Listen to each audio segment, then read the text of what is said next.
Good evening everyone, কেমন আছো তোমরা সবাই? আশা করি ভালো আছো। তো আজকে আমরা দ্বিতীয় ক্লাসটা করব, বায়োলজির দ্বিতীয় অধ্যায়ের জীব কোষ এবং টিস্যু এই সম্পর্কে। তো চলো শুরু করা যাক।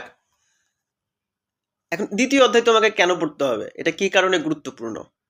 আচ্ছা, দ্বিতীয় অধ্যায় তোমাকে এই কারণে পড়তে হবে যে এই অধ্যায়ে আলোচনা করা হয়েছে জীবের কোষ এবং টিস্যু নিয়ে, মানে কোষের সমস্ত গঠন এইগুলা নিয়ে। তো তুমি যদি জীবের সমস্ত গঠন এই উপায়টা না, মানে এই ব্যাপারটা না জানো, তাহলে তো আমরা পুরো জীব সম্পর্কে একটা সঠিক ধারণা পাবো না। এই কারণে এই অধ্যায়টা আমাদের সব থেকে গুরুত্বপূর্ণ বায়োলজি বইয়ের। আচ্ছা, আমাদের পরীক্ষার ক্ষেত্রে কেন গুরুত্বপূর্ণ? প্রথম অধ্যায়ের মতো এখানে প্রত্যেকটা পরীক্ষাতে তোমরা 4-5 মার্কের এমসিকিউ রিলেটেড কোশ্চেন এটা পাবে, এবং ক এবং খ এই টাইপের প্রশ্ন এখান থেকে আসবে। তো এটা যদি আমরা না পারি তাহলে খুব সহজেই হাতের থেকে অনেকগুলো মার্কস হাতছাড়া হয়ে যাবে। বায়োলজির মানবন্টন তো আমরা জানি, এটা কিন্তু খুব সূক্ষ্ম। প্রথম অধ্যায় এবং দ্বিতীয় অধ্যায় এই ছোট ছোট প্রশ্নের জন্য খুব গুরুত্বপূর্ণ, রাইট? তো চলো শুরু করা যাক। আমি যে বিষয়টাতে প্রথম আসব, জীব কোষ। কোষ কি এটা? আচ্ছা, দুজন ভদ্রলোক, আগে প্রথমে সংজ্ঞায় আসি। আমরা কি জানি কোষ কি? জীবদেহের গঠন এবং কাজ এই দুইটার একককে কোষ বলে, সহজভাবে এটাই জানি আমরা, রাইট? আচ্ছা, কিন্তু দুই ভদ্রলোক 1969 সালে, কি নাম ছিল, লয়ি এবং সিকেভিস, এই দুই ভদ্রলোক বলে না, এত সহজ ছোট সংজ্ঞায় তো আমরা সন্তুষ্ট না। তোমরা 6-7 এই সংজ্ঞা পড়ছো, জীবদেহের গঠন ও কাজের এককে কোষ বলে, তাহলে এখন কি করতে হবে? তোমরা 9-10-এ উঠে গেছো, সামনে আরো বড় ক্লাসে পড়বা, সংজ্ঞা একটু বড় হওয়া দরকার, মানে আর একটু বিশদ জানা দরকার। তো তারা কি বলল যে বৈষম্যভেদ্য পর্দা দিয়ে আবৃত এবং জীবজ ক্রিয়াকলাপের একক, যা অন্য সজীব মাধ্যম ছাড়াই নিজের প্রতিরূপ তৈরি করতে পারে এমন সত্তাকে কোষ বলে। এইটা হচ্ছে কোষের সংজ্ঞা, ঠিক আছে? এখানে আমরা 3টা ওয়ার্ড পেলাম। একটা কি?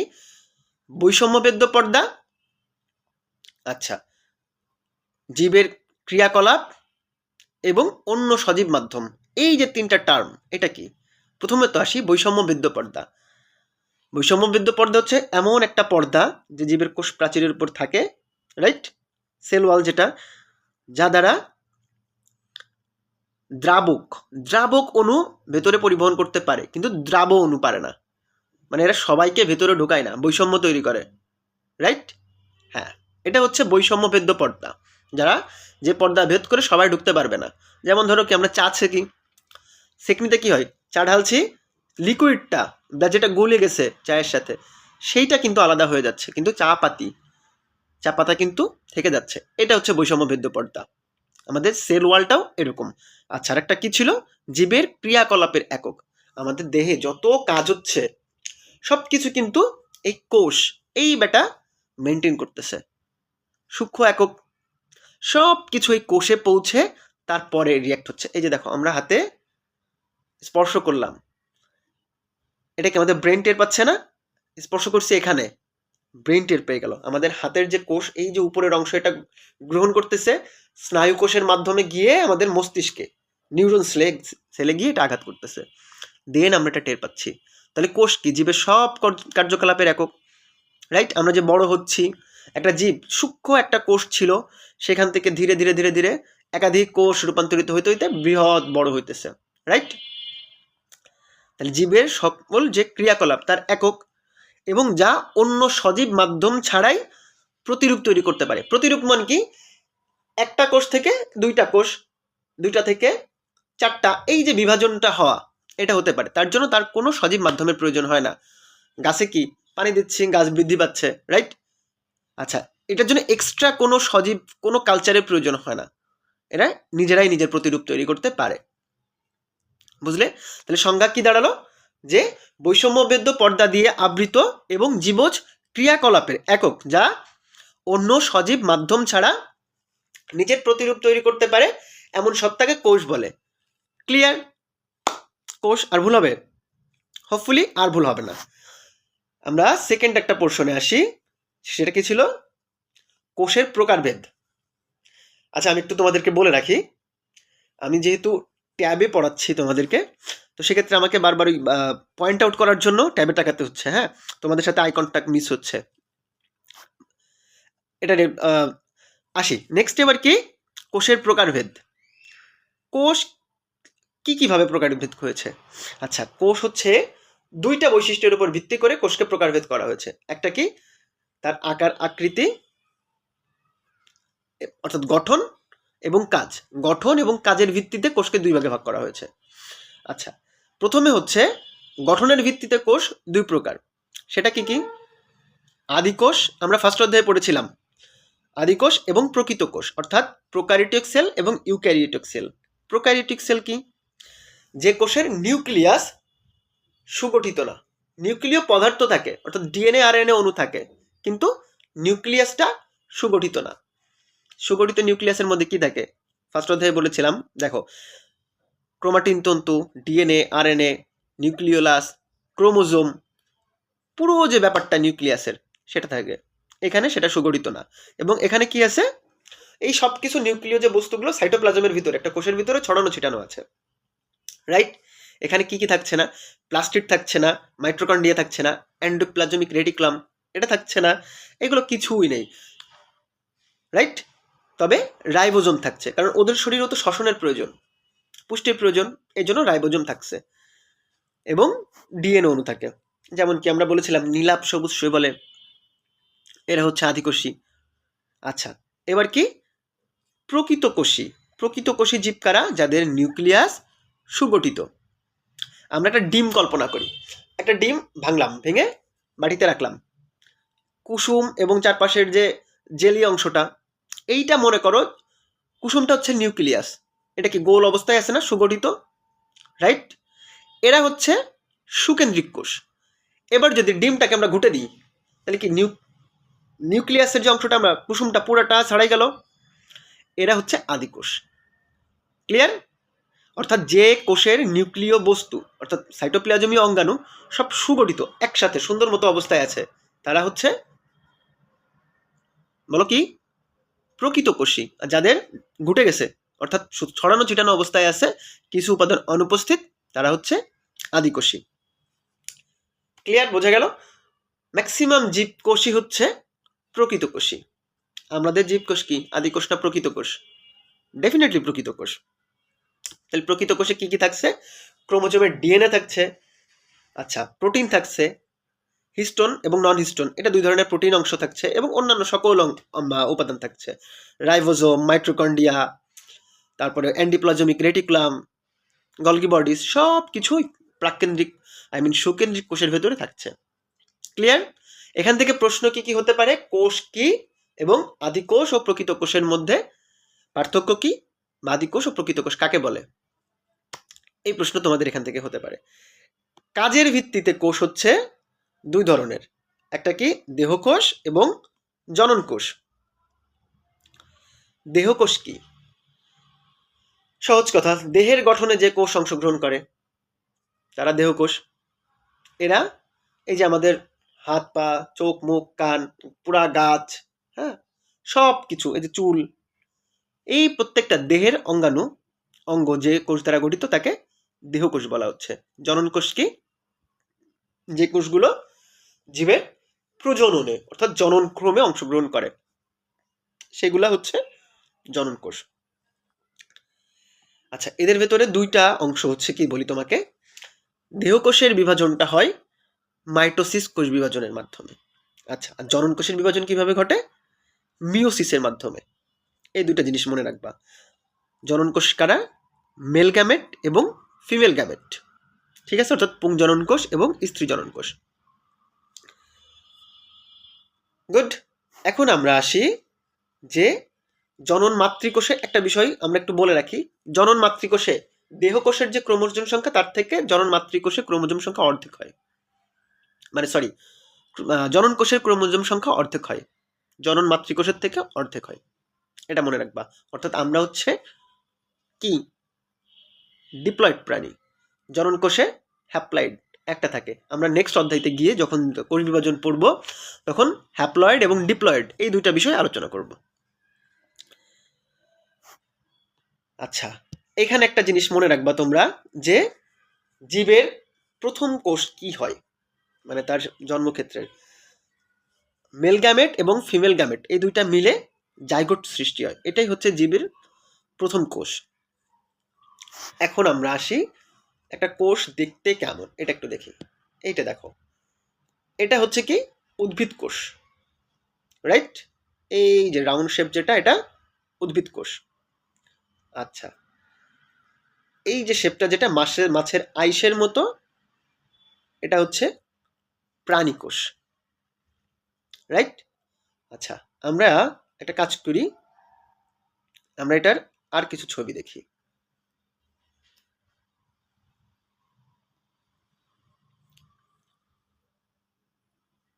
দেখো, এখানে কিছু লিভিং সেল, বেসিক্যালি কোষ কেমন হয় সেইটা এখানে দেখানো হয়েছে, রাইট? দেখো, এখানে যে বিষয়টা দাঁড়ালো,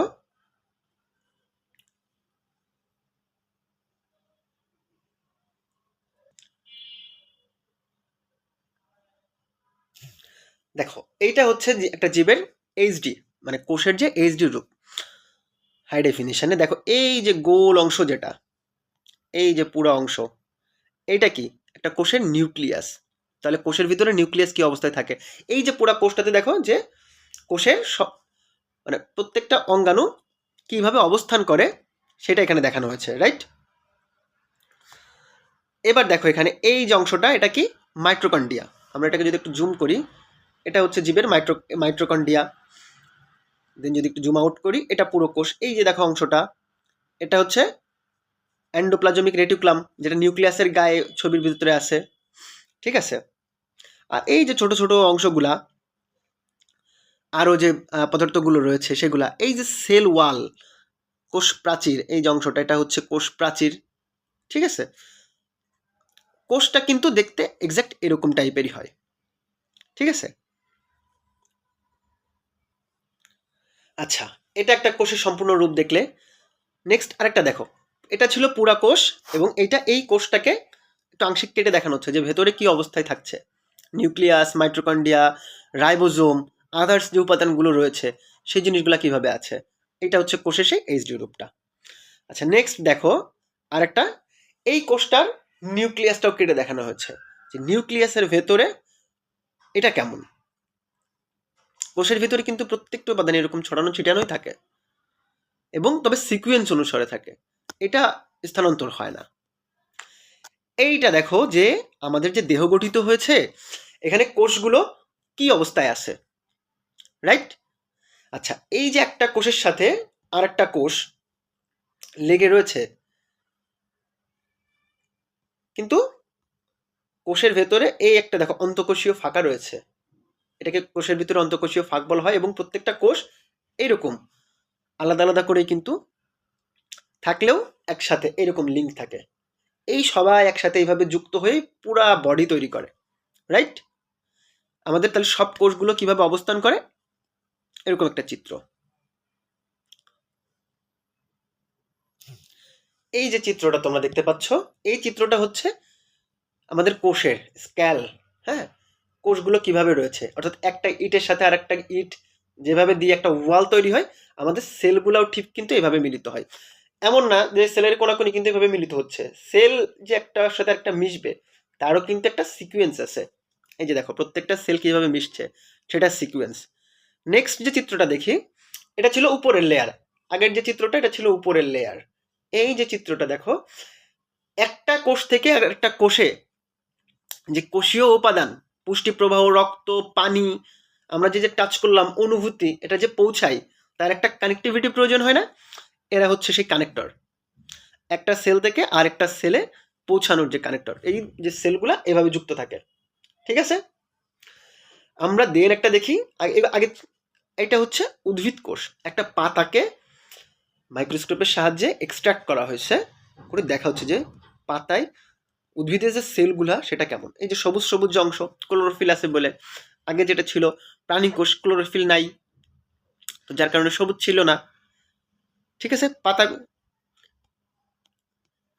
এটা আরও জুম করা হয়েছে। তোমরা যদি কেউ প্র্যাকটিক্যাল ক্লাস করে থাকো তাহলে দেখতে পাবে যে পাতা বা গাছের যে কোনো কিছুতে এক্সট্রাক্ট করলে এরকম চিত্র পাওয়া যায় মাইক্রোস্কোপে। এটা কিন্তু সবই অণুবীক্ষণ যন্ত্রের চিত্র। তাহলে কোষ কি, বেসিক্যালি কোষের ফিগার কেমন, দেখতে কেমন, ক্লিয়ার?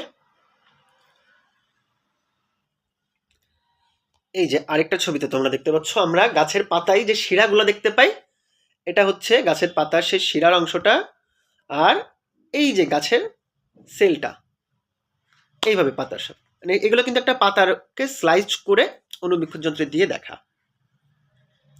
তো যাই হোক, কোষ নিয়ে আমরা বেশ কিছু আলোচনা করলাম। এবার আমরা পরবর্তী অংশটা দেখি। এখন আসো আমরা কোষের যে প্রধান প্রধান অঙ্গাণু আছে তাদের সাথে পরিচিত হই এবং তার কাজ কি, মানে কিভাবে গঠিত হয়েছে সেগুলো নিয়ে দেখি। তাহলে একটা কোষে কি কি থাকে?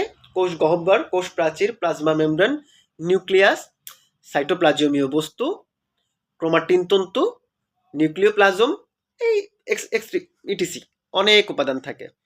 আচ্ছা, তার ভেতরে কিছু উপাদান নিয়ে আমরা আজকে দেখি।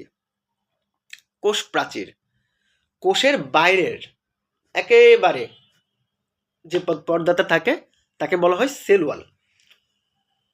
এই সেল ওয়াল হচ্ছে এই যে আমাদের বাইরের শরীরের যে ব্যাপারটা, চামড়া, ঠিক তেমন আমাদের ভিতরের অঙ্গাণুগুলোকে যদি তুমি কোষের বিভিন্ন অঙ্গাণু হিসাবে কল্পনা করো তাহলে আমাদের চামড়াটা হচ্ছে সেল ওয়াল। কোষের অন্যতম গুরুত্বপূর্ণ, মানে কোষ প্রাচীর উদ্ভিদ কোষের একটা অন্যতম বৈশিষ্ট্য, রাইট? এটি মৃত এবং জড় বস্তু দিয়ে তৈরি। আমরা কিন্তু প্রথম একটা অবস্থায় বলেছিলাম প্রথমেই যে প্রাণী কোষে জড় কোষ প্রাচীর থাকে না, অর্থাৎ প্রাণী কোষে কোনো কোষ প্রাচীর থাকে না। উদ্ভিদ কোষে মৃত বা জড় কোষ প্রাচীর থাকে। আচ্ছা, কোষ প্রাচীর যে রাসায়নিক গঠন, কোষ প্রাচীর আছে বলে কোষের উপাদানগুলো একসাথে থাকে। যদি কোষ প্রাচীর না থাকতো তাহলে উপাদানগুলো সব বাইরে ছড়াই যেত। ডিমের যে খোসা, এটা হচ্ছে ধরো সেল ওয়াল। ঠিক আছে, দেন এগোই যে এর রাসায়নিক গঠন বেশ জটিল। এখানে কি কি থাকছে? Cellulose, hemicellulose, lignin, pectin, suberin, এই পদার্থগুলা। আবার জীবভেদে ব্যাকটেরিয়ার ক্ষেত্রে একরকম, ভাইরাসের ক্ষেত্রে একরকম, ছত্রাকের ক্ষেত্রে একরকম। এই যে কোষের প্রাচীরের রাসায়নিক উপাদান সেটা ডিফারেন্ট থাকে। ব্যাকটেরিয়ার ক্ষেত্রে প্রোটিন, লিপিড, পলিস্যাকারাইড এইটা দিয়ে কোষ প্রাচীর হয়। আবার যদি আমরা দেখি ছত্রাকের ক্ষেত্রে কি থাকে? কাইটিন। ওকে, কোষ প্রাচীরের আবার এই যে পর্দার তিনটা স্তর দেখো, সেটা কি কি? মধ্যপর্দা, প্রাথমিক প্রাচীর এবং গৌণ পর্দা। এই যে কোষ প্রাচীরের তিনটা অংশ, এটা হচ্ছে একটা কোষের প্রস্থচ্ছেদ, রাইট? এই লম্বা বরাবর যদি আমরা ফেটে একটা শশার কথা চিন্তা করো, শশাটাকে যদি লম্বা বরাবর স্লাইস করি, এটা কি হলো? লম্বচ্ছেদ। যদি এরকম গোল অবস্থায় আমরা যেমন সালাদের সময় কাটি গোল গোল করে, এটা হচ্ছে প্রস্থচ্ছেদ। তো এটা হচ্ছে একটা কোষ প্রাচীরকে ওই অবস্থায় প্রস্থ অবস্থায় কাটা হয়েছে। তখন দেখা যাচ্ছে যে কি অবস্থায় আছে এটা। অ্যালোভেরার মাথা কাটলে যেটা যেমন দেখা যায়, বাইরের যে অংশ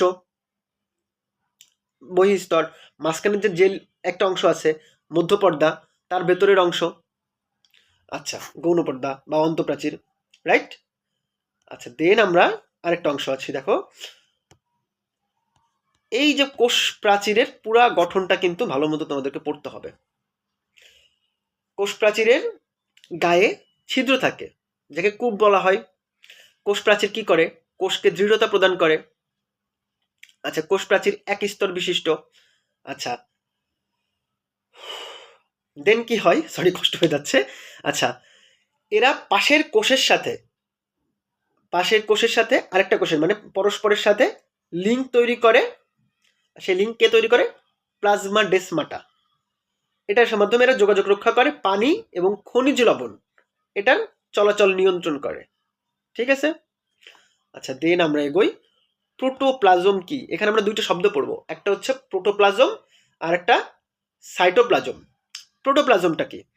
কোষের ভিতরে অর্ধস্বচ্ছ থকথকে জেলির মতন যে অংশ আছে, ঠিক আছে, এটা হচ্ছে প্রোটোপ্লাজম। কোষের ভেতরের কোষ ঝিল্লি দ্বারা আবৃত পুরো যে অংশটা, এটা সজীব যে পুরো অংশ, এটাই প্রোটোপ্লাজম। আর সাইটোপ্লাজমটা কি? নিউক্লিয়াস, এটা সহজ অংশ। এখানে দেখো একটা অংশ আছে, আমরা একটা শব্দ পড়লাম কোষঝিল্লি। কোষঝিল্লিটা কেটা বুঝলে তারপরে আমরা সাইটোপ্লাজমটা বুঝবো। প্রোটোপ্লাজমের অর্থাৎ থকথকে যে জেলির অংশ, এইটা ধরো যে তোমার ডিমের সিদ্ধ করলে সাদা মানে যে অংশটা আছে তার উপরেও একটা পর্দা থাকে, খোসাটা না, তার উপরে একটা পাতলা পর্দা থাকে। এই যে পর্দাটা, এটা হচ্ছে কোষঝিল্লি। তাহলে প্রোটোপ্লাজমের বাইরে 2 স্তরের যে স্থিতিস্থাপক পর্দা থাকে তাকে কোষঝিল্লি বলা হয়। কোষঝিল্লির গায়ে এই যে এরকম ভাঁজ থাকে, হ্যাঁ, এই ভাঁজগুলোকে বলা হয় মাইক্রোভিলাই। এটা কি দিয়ে তৈরি? লিপিড এবং প্রোটিন দ্বারা। লিপিড কি? মোম এবং প্রোটিন দ্বারা তৈরি। আমরা প্রথমে একটা শব্দ পড়ছিলাম না যে বৈষম্যভেদ্য, মানে এই কোষঝিল্লিটাই বৈষম্যভেদ্য পর্দা। এটা হওয়ায় পানি এবং খনিজ লবণের যে চলাচল, এটা নিয়ন্ত্রণ করতে পারে। মানে কোনো কোষে লবণ বেশি চলে যাবে, কোনো কোষে কম চলে যাবে, তেমন হলে কি আমাদের শরীরে ইনফেকশন তৈরি হবে। সেটা যাতে না হয়, কোষঝিল্লি এই কাজটা করে, নিয়ন্ত্রণ করে, পরস্পরকে কোষ থেকে আলাদা রাখে, কেউ কারোটা যাতে নিয়ে যেতে না পারে। আবার কোন কোষে কি পরিমাণ উপাদান পৌঁছাবে, পানি পৌঁছাবে, এটাও সে নিয়ন্ত্রণ করে। ওকে, এবার আমরা আসি সাইটোপ্লাজমীয় অঙ্গাণু কি। প্রোটোপ্লাজমটা কি ছিল? নিউক্লিয়াস সহ কোষের ভিতরে যত সজীব পদার্থ আছে পুরোটা মিলেই প্রোটোপ্লাজম, অর্থাৎ ডিম, কুসুম সহ পুরা অংশটাই ডিম। এখন তুমি ডিমের থেকে যদি মানে কি বলবো, প্রোটোপ্লাজম থেকে যদি নিউক্লিয়াসটা সরিয়ে নাও, অর্থাৎ কুসুমটা বাদ দিয়ে নিলে সাদা যে থকথকে অংশ থেকে গেল, এটাই হচ্ছে সাইটোপ্লাজম। অর্থাৎ নিউক্লিয়াস বাদে যে অংশ, তাকে কি বলা হচ্ছে? সাইটোপ্লাজম। আচ্ছা, এখন আমরা বিভিন্ন সাইটোপ্লাজমীয় যে অঙ্গাণুগুলো আছে এগুলো দেখি। এখানে একটা আছে কি প্রধান যে অঙ্গাণু, মাইটোকন্ড্রিয়া। মাইটোকন্ড্রিয়া আসলে কি? মাইটোকন্ড্রিয়া হচ্ছে কোষের অন্যতম গুরুত্বপূর্ণ উপাদান। এটাকে কি বলা হয়? কোষের পাওয়ার হাউস বলা হয়, শক্তি ঘর। ওকে, দেন আমরা আসলে দেখি মাইটোকন্ড্রিয়া প্রথম কে আবিষ্কার করে? 1898 সালে, অর্থাৎ 1898-এ বেন্ডা প্রথমে মাইটোকন্ড্রিয়া আবিষ্কার করে। আচ্ছা, মাইটোকন্ড্রিয়ার গঠনে কি কি আছে সেটা দেখি আমরা। মাইটোকন্ড্রিয়ার গঠনে হচ্ছে এটা 2 স্তর বিশিষ্ট এবং ঝিল্লি দিয়ে ঘেরা। এই যে দেখো 2 স্তর বিশিষ্ট, এই যে একটা অংশ এবং বাইরের যে অংশ এই যে ঝিল্লি দ্বারা ঘেরা। এর ভেতরে কি থাকে? অসংখ্য ক্রিস্টি থাকে। এই যে গায়ে ফোটা ফোটা যে অংশগুলা, এটা হচ্ছে ক্রিস্টি। আর ভেতরে হলুদ যে অংশ দেওয়া আছে এটা হচ্ছে ম্যাট্রিক্স। ম্যাট্রিক্স কি? ম্যাট্রিক্সের ভেতরে রাসায়নিক যে পদার্থ, থকথকে যে পদার্থগুলো রয়েছে সজীব, এদেরকে বলা হয় ম্যাট্রিক্স। ওকে, তাহলে প্রথম এটা কে আবিষ্কার করলো? 1898 সালে বেন্ডা আবিষ্কার করলো। এবং এর ভেতরে ভিতরের দিকে স্তরগুলো ভাঁজ থাকে, যাদেরকে বলা হয় কিস্টি। কিস্টির গায়ে অনেকগুলা বৃন্ত থাকে, সেই বৃন্তগুলাকে বলা হয় অক্সিজম। অক্সিজমে কি থাকে? এনজাইম। আমাদের শরীরে যত এনজাইম আছে, এই এনজাইমগুলো অক্সিজমে থাকে। এগুলো একটার পর একটা সাজানো থাকে। মানে কোন এনজাইমটা হজমের সময় কোন এনজাইম কাজ করবে, আমাদের অ্যাসিডিটি হলে কোন এনজাইম কাজ করবে, আমাদের হচ্ছে ক্ষুধা পাচ্ছে তখন কোন এনজাইম কাজ করবে, আমরা কাজ করব, শক্তি প্রয়োজন, তখন কোন এনজাইম কাজ করবে, খাবার খেলাম, পুষ্টি, এটাকে এটিপিতে তৈরি করতে হবে, শক্তিতে রূপান্তরিত করতে হবে, তখন কোন এনজাইমগুলো কাজ করবে, এটা কোথায় থাকে? অক্সিজমে। গুড। আচ্ছা, এখন কি কি কাজ হয় মাইটোকন্ড্রিয়াতে? মাইটোকন্ড্রিয়াতে আমাদের শ্বসন কার্য, অর্থাৎ জীবের যে শ্বসনটা কি? খাবার গ্রহণের পরে সমস্ত পুষ্টি প্রক্রিয়া চলার পরে আসলে শক্তিতে রূপান্তরিত হয়। শক্তির কয়েন হচ্ছে এটিপি, অ্যাডেনিন ট্রাই ফসফেট। এই এটিপিতে রূপান্তর করার যে প্রক্রিয়া, এই পুরোটাই চলে কোথায়? মাইটোকন্ড্রিয়াতে। আর এই মাইটোকন্ড্রিয়াতে আমাদের শরীরে সমস্ত শক্তি জমা থাকে, এই কারণে একে পাওয়ার হাউস বলা হয়। আমরা শ্বসন অধ্যায় যে অধ্যায়টা আছে পরবর্তীতে গিয়ে জানবো, শ্বসনের 6টা ধাপ থাকে, শ্বসনে যে 4টি ধাপ থাকে সেখানে গ্লাইকোলাইসিস বাদে বাকি ধাপগুলা এবং মেইন যে ধাপ ক্রেবস চক্র, এইটা মাইটোকন্ড্রিয়াতে সংগঠিত হয়। যার কারণেই আমরা খাবার খেলাম, খাবারটা ভেঙে চুরে একদম সূক্ষ্মভাবে যে শক্তি রূপান্তরিত হলো এটিপিতে, টাকা টাকা এটিপি ধরো টাকা, কয়েন আমাদের কোনো কিছু কিনতে গেলে কি কয়েন বা আমরা টাকা ব্যবহার করি, মুদ্রা, সেই মুদ্রাই হচ্ছে আমাদের যে কোনো কাজ করতেছি, কথা বলতেছি, শক্তি খরচ হচ্ছে, আমার এটিপি ভাঙছে। এই এটিপিটা মাইটোকন্ড্রিয়াতে তৈরি হয় এবং সংরক্ষিত থাকে, এই কারণে একে পাওয়ার হাউস বলা হয়। আমাদের এখান থেকে যে প্রশ্নগুলো আসতে পারে মাইটোকন্ড্রিয়ার চিত্র, এই যে প্রস্থচ্ছেদের চিত্র তোমাদের দিতে পারে, মাইটোকন্ড্রিয়ার চিত্র আঁকো, তখন তোমরা এই যে প্রস্থচ্ছেদের যে চিত্র এটা আঁকবে, ঠিক আছে, অবশ্যই চিহ্নিত চিত্র। এবং সেকেন্ড যে কোশ্চেন আসতে পারে, মাইটোকন্ড্রিয়াকে কেন কোষের পাওয়ার হাউস বলা হয়? এখন পারবা না, পাওয়ার হাউস কেন বলা হয়, যে আমি জাস্ট সংক্ষেপে বলি, জীবের শক্তি উৎপাদনের জন্য অর্থাৎ শ্বসনের ধাপগুলা মাইটোকন্ড্রিয়াতে সংগঠিত হয় এবং সেখান থেকে আমাদের শরীরের প্রয়োজনীয় শক্তি উৎপন্ন এবং সরবরাহ হয়, এই কারণে একে মাইটোকন্ড্রিয়াকে কোষের পাওয়ার হাউস বলা হয়, রাইট। আবার বিভিন্ন জীবে মাইটোকন্ড্রিয়া নেই, সেটার ব্যাখ্যা নিচে তোমাদের এখানে দেওয়া আছে, একটু দেখে নেবে। দেন আমরা একটা অংশ পড়ি, সেটা কি প্লাস্টিড। জীবের ক্ষেত্রে উদ্ভিদ এবং প্রাণীর যে মূল আরেকটা পার্থক্য, সেটা কোথায়? প্লাস্টিডে। উদ্ভিদের শরীরে প্লাস্টিড আছে, প্রাণীর শরীরে প্লাস্টিড নাই। প্লাস্টিড কি করে? প্লাস্টিডের প্রধান কাজ হচ্ছে খাদ্যবস্তু তৈরি করা। উদ্ভিদ কি করতেছে? সালোক সংশ্লেষণ প্রক্রিয়ার মাধ্যমে তার খাবার তৈরি করছে। সেই সালোক সংশ্লেষণ তৈরি করার জন্য ক্লোরোপ্লাস্ট যে রাসায়নিক পদার্থটা বা যে অঙ্গাণুটা, সেটাই প্লাস্টিডে জমা থাকে। ওকে, তাহলে প্লাস্টিড কি?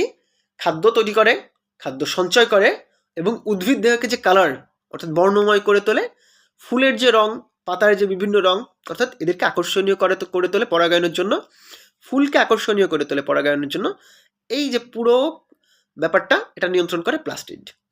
প্লাস্টিড হচ্ছে 3 ধরনের, ক্লোরোপ্লাস্ট, ক্রোমোপ্লাস্ট এবং লিউকোপ্লাস্ট। ক্লোরোপ্লাস্ট কি?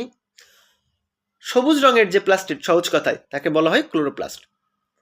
পাতা, উদ্ভিদের কচি কাণ্ড, উদ্ভিদের যত সবুজ অঙ্গ আছে সেখানে কি থাকে? প্লাস্টিড থাকে। এই যে দেখো, প্লাস্টিডে একটা অংশ আছে গ্রানা। এই গ্রানাটা যখন সূর্যের আলোর সংস্পর্শে আসে, তখন এটা এটাকে কি বলা হয়? অ্যাক্টিভ হয়। অ্যাক্টিভ হয়েই কিন্তু দেন সে সালোক সংশ্লেষণের জন্য উপযোগী হয়। তাহলে কি? প্লাস্টিডের গ্রানা অংশ সূর্যালোকের যে রাসায়নিক শক্তি তাকে আবদ্ধ করে এবং সৌরশক্তি একে উৎসেচকের মাধ্যমে বিভিন্ন ক্রিয়া বিক্রিয়া করে কি করতেছে? গ্লুকোজ অর্থাৎ শর্করাতে পরিণত করছে। এটা হচ্ছে ক্লোরোপ্লাস্টের কাজ। ক্রোমোপ্লাস্ট কি? ক্রোমোপ্লাস্টও এক ধরনের প্লাস্টিড, রঙিন, কিন্তু এটা কি? সবুজ না। সবুজ বাদে যত রং আছে সব কোথায় থাকে? ক্রোমোপ্লাস্টে।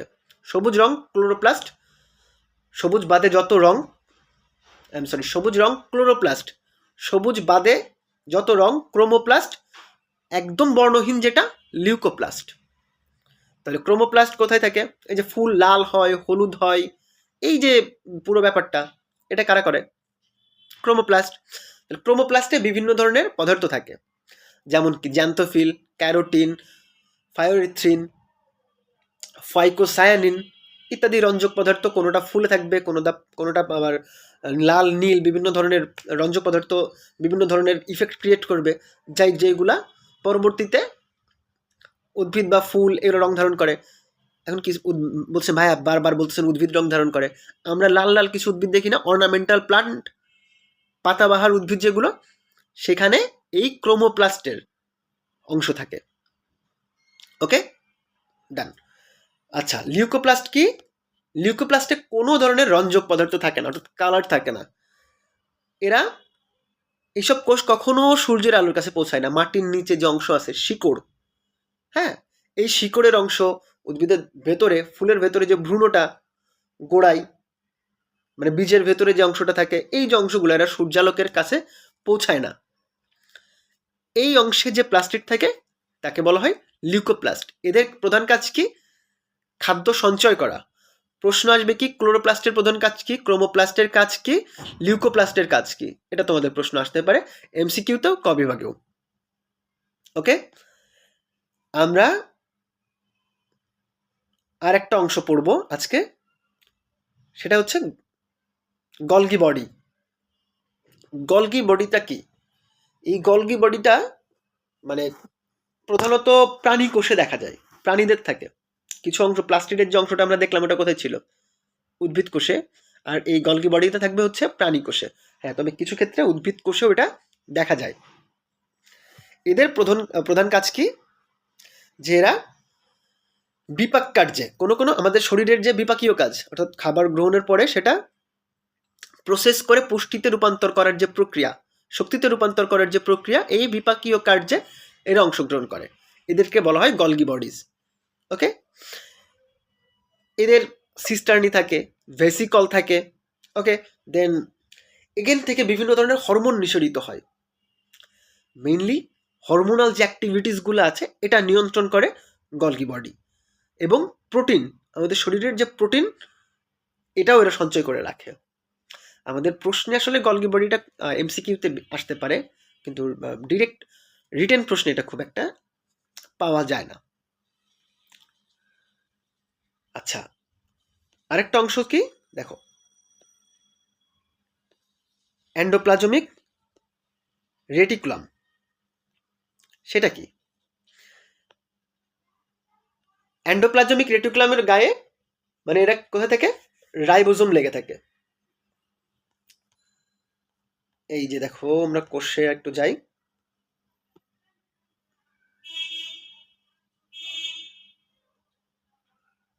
এই যে অংশটা,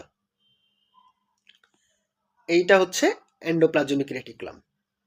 ঠিক আছে, এই অংশটার গায়ে ওই যে গুঁড়ো গুঁড়ো গুঁড়ো গুঁড়ো যেটা লেগে আছে, এটার গায়ে রাইবোজোম জমে থাকে। ঠিক আছে, তো দেন এন্ডোপ্লাজমিক রেটিকুলামের কাজ কি ছিল? যে এরা রাইবোজোম ধারণ করে, তার সাথে এরা আরো কিছু কাজ করে।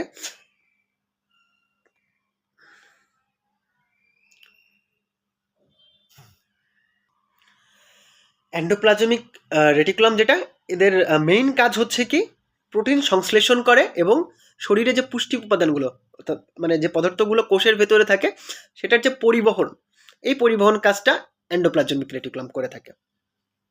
উদ্ভিদ এবং প্রাণী কোষ উভয় ক্ষেত্রেই এটা দেখা যায়। সেকেন্ড একটা ব্যাপার হচ্ছে কোষ গহ্বর। কোষের ভেতরে যে ফাঁকা স্থানগুলো থাকে তাকে বলা হয় কোষ গহ্বর। প্রত্যেক সেলের ভেতরেই ফাঁকা ফাঁকা স্থান থাকে। এখানে বায়োপুঠরি হতে পারে, এখানে মানে বিভিন্ন যে পদার্থগুলা কিছু জায়গায় জমা থাকে, এরা হচ্ছে কোষ গহ্বর। এখানে কি করে? এরা বিভিন্ন ধরনের অজৈব লবণ, চর্বি জাতীয় পদার্থ, কোষ রস ইত্যাদি এই জায়গাগুলোতে ধারণ করে। এই কোষ গহ্বর বেসিক্যালি দেখা যায় হচ্ছে উদ্ভিদ কোষে। প্রাণী কোষে সাধারণত কোষ গহ্বর দেখা যায় না। ঠিক আছে, উদ্ভিদ কোষে যখন পানির মানে হয় ড্রাই সিজনে, কোষ গহ্বরের ভেতরে কিন্তু এরা পানি সঞ্চয় করে রাখে। ঠিক আছে, আর আমরা পানি আমাদের সঞ্চয়ের ক্ষেত্রে কি, শরীরে সেল এটা নিজেই চুষে রাখে। ক্লিয়ার? আচ্ছা, লাইসোজোম কি? লাইসোজোম কিন্তু আমাদের শরীরের একটা অন্যতম গুরুত্বপূর্ণ অংশ। লাইসোজোম হচ্ছে জীবদেহের প্রোটেক্টর, মানে জীবকোষকে জীবাণুর আক্রমণ থেকে রক্ষা করে হচ্ছে লাইসোজোম। ঠিক আছে, আমাদের প্রোটেক্টর এরা। প্রশ্ন আসবে লাইসোজোম কি করে? প্রথম কাজ, জীবকোষকে জীবাণুর হাত থেকে এরা রক্ষা করে। মানে আমাদের শরীরে এদের ভেতরে যে উৎসেচক আছে আগত, আমাদের শরীরে ধরো কোথাও ভাইরাসের আক্রমণ হয়েছে, ব্যাকটেরিয়ার আক্রমণ হয়েছে, বা শরীরের ভেতরে কোনো টক্সিসিটি তৈরি হয়েছে, এরা সেই লাইসোজোম করে কি, সেটাকে খেয়ে ফেলে, খেয়ে এটাকে মেরে ফেলে, আমাদের শরীরকে এরা রক্ষা করে। এখন লাইসোজোম, এখানে তোমাকে কিছু বিষয় বুঝাই, যে লাইসোজোমকে অ্যাক্টিভ রাখার জন্য কি দরকার? আমাদের প্রচুর পানি খেতে হবে, ভিটামিন সি জাতীয় খাবার এইটা বেশি খাওয়া লাগবে, তাইলে লাইসোজোমের অ্যাক্টিভিটি এইটা বাড়বে। মানে আমাদের শরীরে যদি কোনোভাবে অক্সিজেনের অভাব হয় তখনও কিন্তু লাইসোজোমের অ্যাক্টিভিটি কমে যায়। তাহলে প্রোটেক্টরকে ভালো রাখতে গেলে কি করতে হবে? ভিটামিন সি, পানি এই জাতীয় খাবারগুলো বেশি খেতে হবে।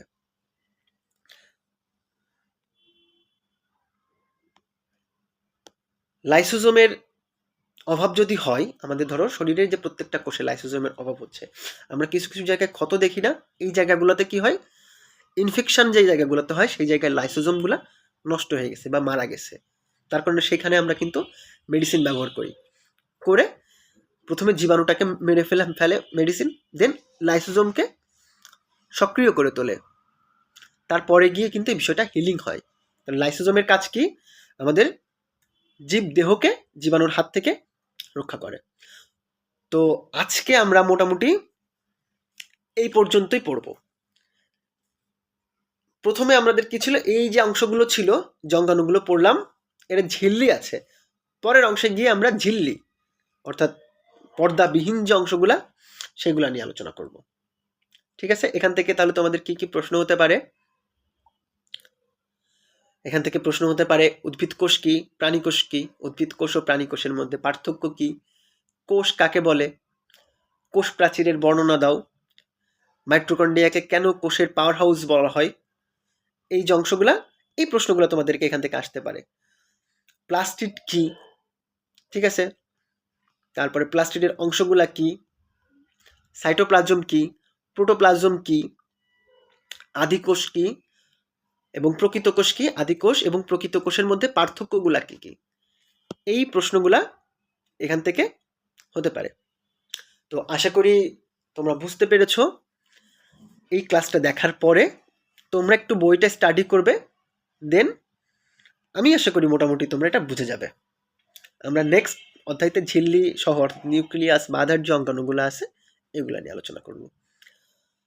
তো ধন্যবাদ সবাইকে, ভালো থেকো।